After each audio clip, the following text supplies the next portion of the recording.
બોલે સીતળા માત કી જય। ભક્ત મિત્રો, શીતળા સાતમનું વ્રત કરનારા દરેક ભક્તે આ કથા એકવાર જરૂર સાંભળવી જોઈએ, કારણ કે આ માત્ર એક વ્રતની કથા નથી। આ કથા આપણને ઈર્ષ્યા અને પ્રેમ, સેવા અને સ્વાર્થ તથા સારા કર્મ અને ખરાબ કર્મ વચ્ચેનો ફરક સમજાવે છે। તો ચાલો શ્રદ્ધાપૂર્વક સાંભળીએ શીતળા માતાની પવિત્ર વ્રત કથા। સૌપ્રથમ જાણીએ શીતળા સાતમની વ્રતની પરંપરાગત વિધિ। શ્રાવણ વદ સાતમના દિવસે સૌભાગ્યવતી સ્ત્રીઓ શીતળા સાતમનું વ્રત કરે છે। વ્રત કરનારે સવારે વહેલા ઉઠીને ઠંડા પાણીથી સ્નાન કરવાનું હોય છે અને આખો દિવસ ટાઢું ખાવાની પરંપરા હોય છે। આ દિવસે ચૂલો સળગાવવામાં આવતો નથી। શીતળા માતાની પૂજા કરીને ઘીમાં દીવો કરવામાં આવે છે અને શીતળા માતાની વ્રત કથા શ્રદ્ધાપૂર્વક સાંભળવામાં આવે છે। આ વ્રત સાથે ધન ધાન્ય, સંતાન અને સૌભાગ્યની પ્રાપ્તિની માન્યતા જોડાયેલી છે। હવે સાંભળીએ શીતળા માતાની એ પવિત્ર કથા, જેમાં એક ભલી અને પ્રેમાળ વહુની ભક્તિની કસોટી થાય છે।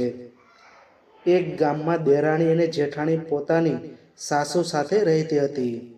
બંને વહુના ઘરે દેવના દીધેલ એક એક દીકરા હતા।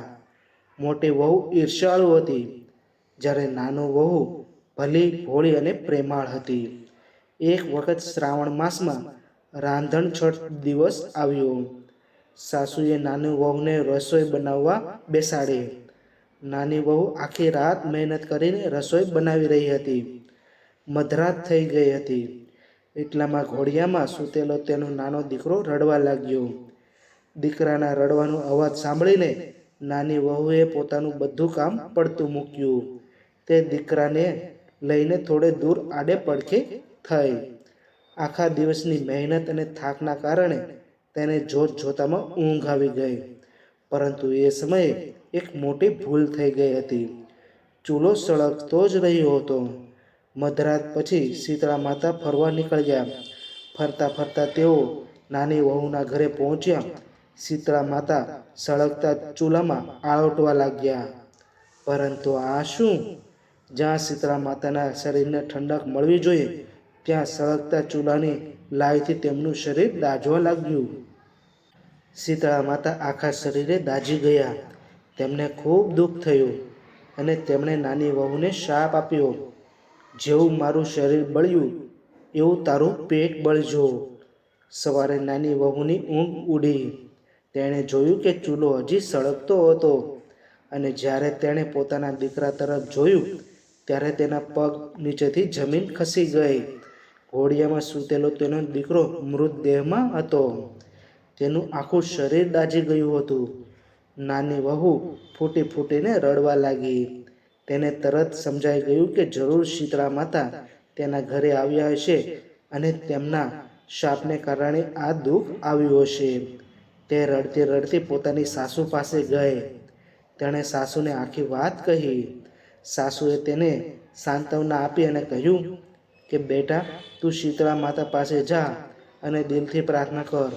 માતા જરૂર તારી આ વાત સાંભળશે। નાની વહુએ પોતાના મૃત દીકરાને ટોપલામાં મૂક્યો અને શીતળા માતાના દર્શન કરવા માટે નીકળી પડી। રસ્તામાં તેને બે તળાવ જોવા મળ્યા।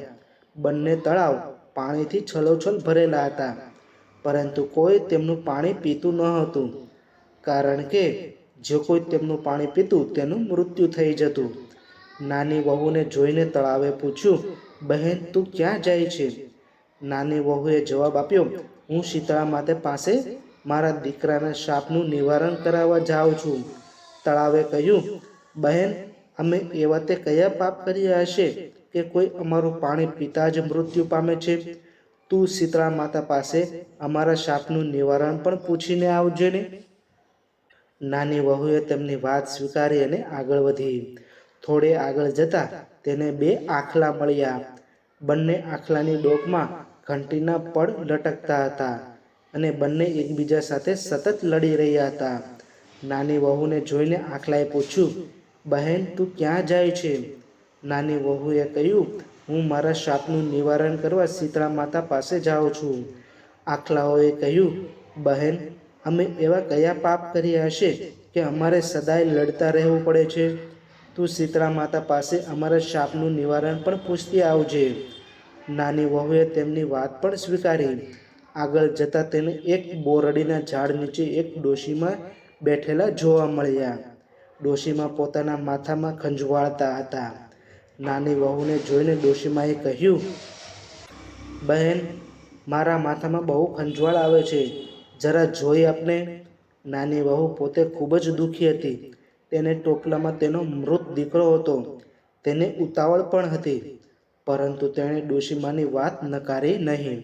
તેણે પોતાના દીકરાને ડોશીમાના ખોળામાં મૂક્યો અને તેમના માથામાંથી જૂ કાઢવા બેસી ગઈ. થોડી વારમાં ડોશીમાના માથાની ખંજવાળ મટી ગઈ. ડોશીમા નાની વહુથી પ્રસન્ન થયા.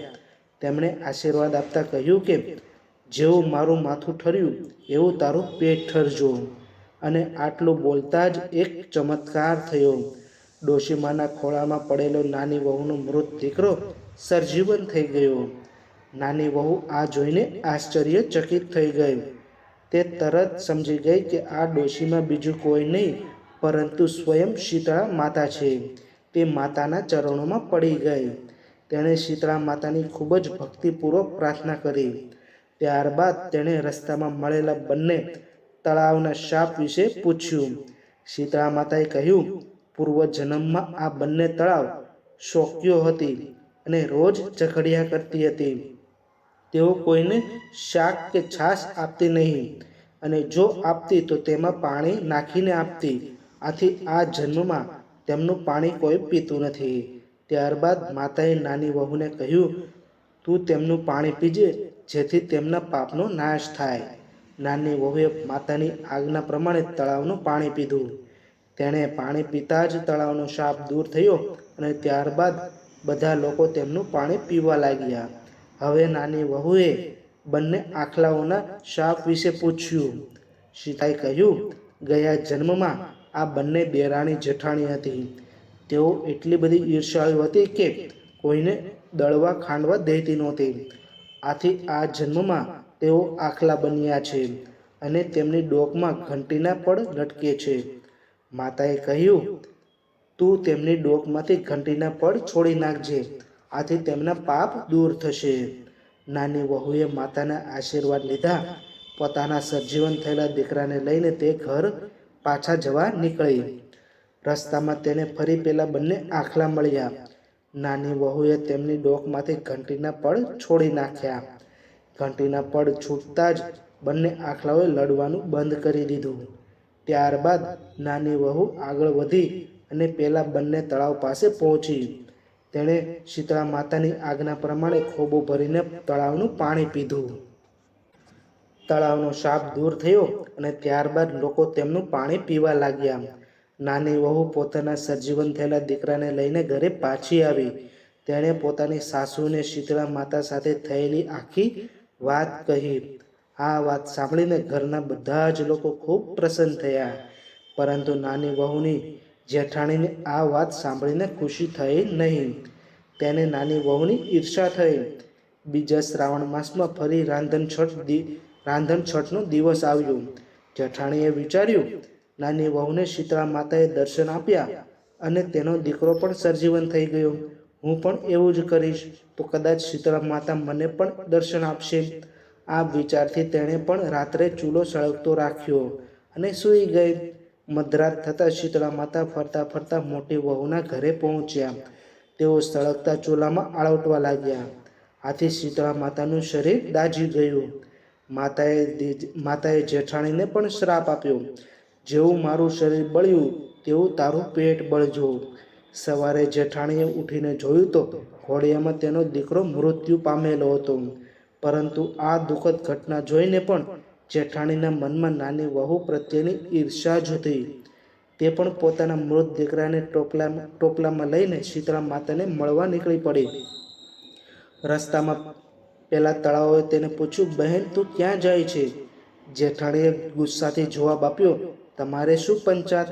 જોતા નથી કે મારો દીકરો મરી ગયો છે અને હું શીતળા માતાને મળવા જાઉં છું? તળાવોએ કહ્યું, બહેન, અમારું એક કામ કરતી આવજે. પરંતુ જેઠાણીએ તરત જ ના પાડી દીધી. આગળ તેને પેલા 2 આખલા મળ્યા. આખલાઓએ પણ તેને પોતાનું કામ કરવાની વિનંતી કરી, પરંતુ જેઠાણીએ તેમની વાત પણ નકારી દીધી. આગળ જતાં તેને બોરડીના ઝાડ નીચે ડોશીમા સ્વરૂપે શીતળા માતા બેઠેલા જોવા મળ્યા. ડોશીમાએ જેઠાણીને કહ્યું, બહેન, મારા માથામાં બહુ ખંજવાળ આવે છે, જરા જોઈ આપને. પરંતુ જેઠાણી ગુસ્સે થઈ ગઈ. તેણે કહ્યું, હું નવરી છું કે તારું માથું ખંજવાળું? જોતી નથી કે મારો દીકરો મરી ગયો છે? આટલું કહીને તે આગળ ચાલી ગઈ. જેઠાણી આખો દિવસ રખડી, પરંતુ તેને શીતળા માતાના દર્શન ક્યાંય ન મળ્યા. અંતે તે રડતી રડતી પોતાના ઘરે પાછી આવી. આ કથા આપણને શીખવે છે કે માત્ર વ્રત કરવાથી જ નહીં, પરંતુ મનમાં પ્રેમ, દયા, સેવા અને નિષ્કપટ ભાવ રાખવાથી ભક્તિ પૂર્ણ થાય છે. નાની વહુ પોતે દુઃખમાં હોવા છતાં રસ્તામાં મળેલા તળાવ, આખલાઓ અને ડોશીમાની મદદ કરી. તેણે કોઈની સેવા કરતા પહેલાં પોતાનું દુઃખ આગળ રાખ્યું નહીં, અને તેની આ નિષ્કપટતા તથા ભક્તિથી શીતળા માતા પ્રસન્ન થયા. બીજી તરફ જેઠાણીના મનમાં ઈર્ષ્યા હતી અને તેણે રસ્તામાં કોઈની મદદ કરી નહીં. આથી તેને માતાના દર્શન પ્રાપ્ત ન થયા. હે શીતળામાં, જેવી તમારી કૃપા નાની વહુ પર થઈ, એવી જ કૃપા દરેક ભક્ત પર કરજો. દરેક પરિવારને સુખ, શાંતિ અને સૌભાગ્ય આપજો, અને દરેક ભક્તના હૃદયમાં ઈર્ષ્યા દૂર કરીને પ્રેમ, દયા અને સેવા કરવાની ભાવના આપજો. જો તમે પણ શીતળા માતામાં શ્રદ્ધા રાખો છો તો કોમેન્ટમાં જરૂર લખજો, જય શીતળામાં. માતાજીની આ પવિત્ર કથા તમારા પરિવાર અને અન્ય ભક્તો સુધી જરૂર પહોંચાડજો. શીતળા માતા સૌનું કલ્યાણ કરે છે. જય શીતળામાં.